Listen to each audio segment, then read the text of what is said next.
Hello friends, welcome back to my new log. ಎಲ್ರಿಗೂ ನಮಸ್ಕಾರ. ಸಾಗರ FF ಚಾನಲ್ಗೆ ಸ್ವಾಗತ. ಇವತ್ತಿನ ಒಂದು ರೆಸಿಪಿ ಕ್ಯಾಪ್ಸಿಕಮ್ ಕಬಾಬ್. ಡಿಫ್ರೆಂಟ್ ಆಗಿ ಮಾಡೋಣ ಅಂತ ಇವತ್ತು ನಾನು ಕ್ಯಾಪ್ಸಿಕಮ್ ಕಬಾಬ್ ಮಾಡ್ತಾ ಇದ್ದೀನಿ. ಅದಕ್ಕೆ ನಾನಿಲ್ಲಿ 4 ಕ್ಯಾಪ್ಸಿಕಮ್ ತಗೊಂಡಿದ್ದೀನಿ. ನೋಡಿ, ಸಣ್ಣದಾಗಿ ಈ ತರ ಕಟ್ ಮಾಡಿ ಇಟ್ಕೊಂಡಿದ್ದೀನಿ. ಮತ್ತೆ ಅದಕ್ಕೆ ಜೋಳದ ಹಿಟ್ಟು, ಮೈದಾ, ಸೋಂಪು, chilli powder, garam masala, chicken masala, ಧನಿಯಾ ಪುಡಿ, ಮತ್ತೆ ಶುಂಠಿ ಬೆಳ್ಳುಳ್ಳಿ ಪೇಸ್ಟ್, ರುಚಿಗೆ ತಕ್ಕಷ್ಟು ಉಪ್ಪು, ಒಂದು ಮೊಟ್ಟೆ, ಮತ್ತೆ ಓಂ ಕಾಳನ್ನ ತಗೊಂಡಿದ್ದೀನಿ. ಈಗ ಬನ್ನಿ ಎಣ್ಣೆನ ಕಾಯೋದಕ್ಕಿಡೋಣ. ನೋಡಿ, ಎಣ್ಣೆ ಕಾಯೋದಕ್ಕಿಟ್ಟು ನಾವು ಆಮೇಲೆ ಹಿಟ್ಟನ್ನು ಕಲಸ್ಕೊಳ್ಳೋಣ. ಈಗ ನಾನು ದೊಡ್ಡ ಬಾಟ್ಲಿಗೆ ಕ್ಯಾಪ್ಸಿಕಮ್ ಅನ್ನ ಹಾಕೊಳ್ತಾ ಇದ್ದೀನಿ.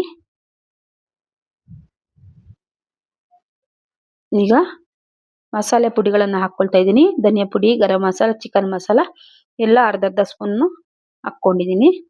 ಮತ್ತೆ ಶುಂಠಿ ಬೆಳ್ಳುಳ್ಳಿ ಪೇಸ್ಟು ಅರ್ಧಂಬರ್ಧ ನಾನು ಮಿಕ್ಸಿಯಲ್ಲಿ ಹಾಕೊಂಡಿದ್ದೀನಿ.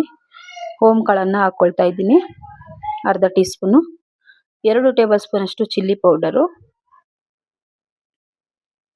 ಮತ್ತೆ 2 ಪ್ಯಾಕೆಟ್ ಕಬಾಬ್ ಪುಡಿಯನ್ನು ತಗೊಂಡಿದ್ದೀನಿ, ಅದನ್ನ ಹಾಕೊಳ್ತಾ ಇದ್ದೀನಿ.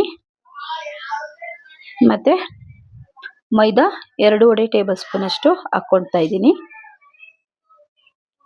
Cornflour 3 table spoon. ಈಗ ಸೋಂಪು 1 ಟೀ ಸ್ಪೂನ್ ಅಷ್ಟು ತಗೊಂಡಿದ್ದೀನಿ. ಮತ್ತೆ ರುಚಿಗೆ ತಕ್ಕಷ್ಟು ಉಪ್ಪನ್ನು ಹಾಕೊಳ್ತಾ ಇದ್ದೀನಿ. ನೀವು ಒಂದೇ ಸರಿ ಉಪ್ಪನ್ನು ಹಾಕೋಬೇಡಿ. ನಾನಿಲ್ಲಿ ಸ್ವಲ್ಪ ಸ್ವಲ್ಪ ಹಾಕೊಂಡು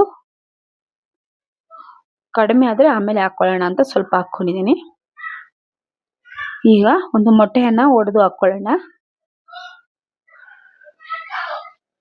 ನೋಡಿ, ಮೊಟ್ಟೆ ಹಾಕೋದ್ರಿಂದ ಕ್ಯಾಪ್ಸಿಕಮ್ ಪಕೋಡ ಕ್ರಿಸ್ಪಿಯಾಗಿ ಟೇಸ್ಟಿಯಾಗಿ ಬರುತ್ತೆ. ಅದಕ್ಕೋಸ್ಕರ ನೀವು ಬೇಕಾದ್ರೆ 1 ಟೀ ಸ್ಪೂನ್ ಅಷ್ಟು ಮೊಸರು ಸಹ ಆಡ್ ಮಾಡ್ಬೋದು.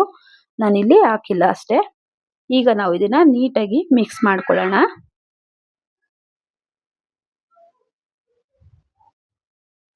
ಫ್ರೆಂಡ್ಸ್, ಈ ತರ ನೀಟಾಗಿ ನಾವು ಕ್ಯಾಪ್ಸಿಕಮ್ ಮತ್ತೆ ಮಸಾಲೆ ಪುಡಿಗಳು ಎಲ್ಲ ಹಾಕಿದ್ವಲ್ಲ, ಅದೆಲ್ಲ ನೀಟಾಗಿ ಮಿಕ್ಸ್ ಆಗಬೇಕು. ಅದರೊಳಗಡೆ ಕ್ಯಾಪ್ಸಿಕಮ್ ಎಲ್ಲ ನೀಟಾಗಿ ಮಿಕ್ಸ್ ಆಗೋ ರೀತಿ ನಾವು ಮಿಕ್ಸ್ ಮಾಡ್ಕೊಳ್ಳೋಣ. ನೋಡಿ, ಈಗ ಸ್ವಲ್ಪ ಸ್ವಲ್ಪ ವಾಟರ್ ಅನ್ನ ಹಾಕಿ ನಾವು ಮಿಕ್ಸ್ ಮಾಡ್ಕೋಬೇಕಾಗುತ್ತೆ. ನೋಡಿ, ನಾನು ಸ್ವಲ್ಪ ಸ್ವಲ್ಪ ನೀರನ್ನು ಹಾಕೊಂಡು ಚೆನ್ನಾಗಿ ಮಿಕ್ಸ್ ಮಾಡಿ ಇಟ್ಕೊಂಡಿದ್ದೀನಿ.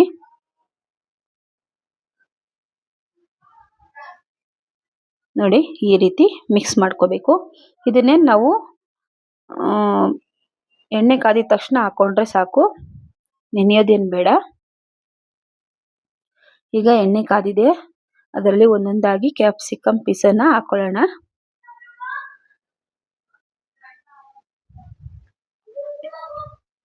ಇವತ್ತು ಹೊಸದಾಗಿ ಕ್ಯಾಪ್ಸಿಕಮ್ ಇತ್ತು, ಏನಪ್ಪ ಮಾಡೋದು ಅಂದ್ರೆ ಹೊಸದಾಗಿ ಟ್ರೈ ಮಾಡಿದೆ ಫ್ರೆಂಡ್ಸ್. ತುಂಬಾ ಅಂದ್ರೆ ತುಂಬಾ ಚೆನ್ನಾಗಿದೆ. ನೀವು ಸಹ ಟ್ರೈ ಮಾಡಿ, ಹೇಗಿದೆ ಅಂತ ಕಮೆಂಟ್ ಮೂಲಕ ತಿಳಿಸಿ. ತುಂಬಾ ಟೇಸ್ಟಿಯಾಗಿದೆ. ನಾವು ಕಡಿಮೆ ಸಮಯದಲ್ಲಿ ಬೇಗನೆ ಮಾಡ್ಕೋಬಹುದು ಇದನ್ನ. ಮತ್ತೆ ನಮ್ ಕ್ಯಾಪ್ಸಿಕಮ್ ಅಂದ್ರ ತಿನ್ನೋದ್ರಿಂದ ಹೊಟ್ಟೆ ಬೊಜ್ಜು ಸಹ ಕರಗುತ್ತೆ. ಹಾಗಂತ ನೀವು ಡೈಲಿ ಅದನ್ನೇ ತಿನ್ನೋದೇನ್ ಬೇಡ, ವಾರಕ್ಕೆ ಒಂದ್ಸರಿ ತಿಂದ್ರೆ ಸಾಕು. ನೋಡಿ, ಹೀಗೆ ಒಂದೊಂದಾಗಿ ನಾನು ಎಣ್ಣೆಯಲ್ಲೇ ಹಾಕೊಳ್ತಾ ಇದ್ದೀನಿ.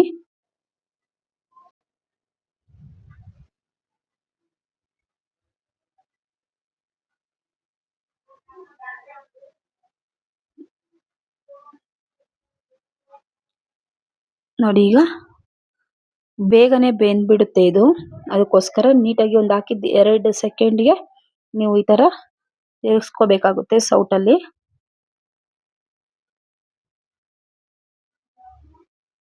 ಕ್ಯಾಪ್ಸಿಕಮ್ ಬೇಗ ಬೆಂದ್ಬಿಡುತ್ತೆ ಫ್ರೆಂಡ್ಸ್ ಎಣ್ಣೆಯಲ್ಲಿ. ನೋಡಿ, ಸ್ವಲ್ಪ ಬೇಯಬೇಕು. 1-2 ನಿಮಿಷ ನೀವು ಎಣ್ಣೆಯಲ್ಲಿ ಇದೆ ಬೇಯಿಸ್ಕೊಳ್ಳಿ. ನೋಡಿ, ಈಗ ಪೂರ್ತಿಯಾಗಿ ಬೆಂದಿದೆ ಕ್ಯಾಪ್ಸಿಕಮ್ ಎಲ್ಲ. ಈಗ ಒಂದು ಪ್ಲೇಟಲ್ಲಿ ಹಾಕೊಳ್ಳೋಣ.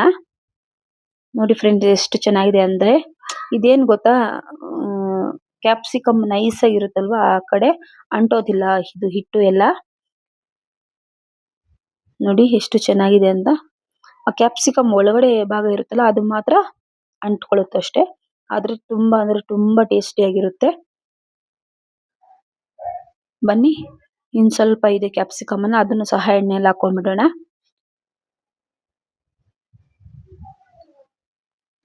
ಈ ರೀತಿ ನೀವು ಮಕ್ಕಳಿಗೆ ಕ್ಯಾಪ್ಸಿಕಮ್ ತಿಂತಾ ಇರಲ್ವಲ್ಲ ಅವ್ರಿಗೆ ನೀವು ಈ ರೀತಿ ಡಿಫ್ರೆಂಟ್ ಆಗಿ ಮಾಡ್ಕೊಟ್ರೆ ನಿಜವಾಗ್ಲೂ ತಟ್ಟೆ ಖಾಲಿ ಆಗೋ ರೀತಿ ಬಾಯಿ ಚಪ್ಪರಿಸ್ಕೊಂಡು ಊಟ ಮಾಡ್ತಾರೆ. ದೊಡ್ಡವ್ರಿಗೂ ಇಷ್ಟ ಆಗುತ್ತೆ, ಎಲ್ಲರಿಗೂ ಇಷ್ಟ ಆಗುತ್ತೆ, ವಯಸ್ಸಾದವರು ಸಹ ತಿನ್ಬೋದು. ಯಾಕಂದ್ರೆ ಇದು ಈಗ ಚಿಕನ್ ಆದ್ರೆ ಕಚ್ಬೇಕು, ಗಟ್ಟಿ ಇರುತ್ತಲ್ವಾ, ಇದೇನ್ ಆ ತರ ಇಲ್ಲ, ಎಣ್ಣೆಯಲ್ಲಿ ಚೆನ್ನಾಗಿ ಫ್ರೈ ಆಗಿರುತ್ತೆ. ವಯಸ್ಸಾದವರು ಸಹ ಕಚ್ಕೊಂಡು ಆರಾಮಾಗಿ ತಿನ್ಬೋದು.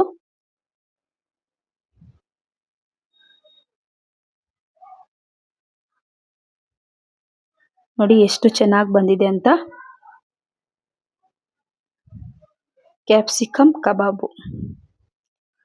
ಈ ಚಿಕ್ಕ ವಿಡಿಯೋ ನಿಮ್ಗೆ ಇಷ್ಟ ಆಗಿದೆ ಅನ್ಕೊಳ್ತಾ ಇದ್ದೀನಿ ಫ್ರೆಂಡ್ಸ್. ಇಷ್ಟ ಆಗಿದ್ರೆ ದಯವಿಟ್ಟು ಲೈಕ್ ಮಾಡಿ, ಶೇರ್ ಮಾಡಿ, ಸಬ್ಸ್ಕ್ರೈಬ್ ಮಾಡಿ ಅಂತ ನಿಮ್ಮನ್ನ ಕೇಳ್ಕೊಳ್ತಾ ಇದ್ದೀನಿ. ತುಂಬಾ ಅಂದ್ರೆ ತುಂಬಾನೇ ಚೆನ್ನಾಗಿ ಬಂದಿದೆ. ನಿಮ್ಗೆ ಸ್ನ್ಯಾಕ್ಸ್ಗೆ, ಈವ್ನಿಂಗ್ ಸ್ನ್ಯಾಕ್ಸ್ಗೆ, ಟೀ ಟೈಮಲ್ಲಿ ಮಕ್ಕಳ ಲಂಚ್ ಬಾಕ್ಸ್ಗೆ ಇದನ್ನ ಕೊಟ್ಟು ಕಳಿಸ್ಬೋದು. ಇವತ್ತಿಗೆ ಈ ವಿಡಿಯೋನ ನಾನು ಇಲ್ಲಿಗೆ ಎಂಡ್ ಮಾಡ್ತಾ ಇದ್ದೀನಿ. ಥ್ಯಾಂಕ್